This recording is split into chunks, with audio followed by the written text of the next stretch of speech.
ಪಾಂಡವರ ಕೀರ್ತಿನ ಬೆಳಗ್ತಾ ಇದ್ದ ಈ ನಿಮ್ಮ ಮಗ ಮಾತು ನನ್ನ ಮಗ ಅಂತ ಯಾಕೆ ಬಗಳ್ತೀಯ?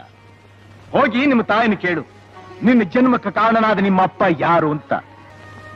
ಇದೇ ಮಾತನ್ನ ಬೇರೆ ಯಾರಾದ್ರೂ ಆಡಿದ್ರೆ ಅವರ ಹೃದಯನ ಬಗೆದು ರಣಚಂಡಿಗೆ ಔತರ ನೀಡ್ತಾ ಇದ್ದೆ.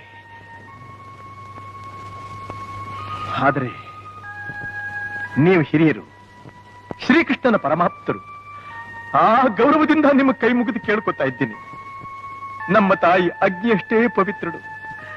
ನಿಮ್ಮ ದರ್ಶನಕ್ಕಾಗಿ ತನ್ನ ಸುಖ ಸಂತೋಷಗಳನ್ನೆಲ್ಲ ತ್ಯಾಗ ಮಾಡಿ ಸನ್ಯಾಸಿನಿಯಂತೆ ಹಗಲು ರಾತ್ರಿ ನಿಮ್ಮ ಧ್ಯಾನದಲ್ಲಿರೋ ಆ ಪವಿತ್ರ ಮೂರ್ತಿಗೆ ಕೆಟ್ಟ ಹೆಸರಿಡಬೇಡಿ, ಅವಳ ಶೀಲಕ್ಕೆ ಕಳಂಕ ಹಚ್ಚಬೇಡಿ. ದಯಮಾಡಿ ನನ್ನ ತಾಯಿಗೆ ನಿಮ್ಮ ದರ್ಶನ ಭಾಗ್ಯವನ್ನ ಕರುಣಿಸಿ ನಮ್ಮನ್ನ ಕೃತಾರ್ಥರನ್ನಾಗಿ ಮಾಡಿ. ಛೀ, ದೂರ ಸರಿ. ನಿನ್ನ ಅಪವಿತ್ರವಾದ ಕೈಗಳಿಂದ ನಮ್ಮ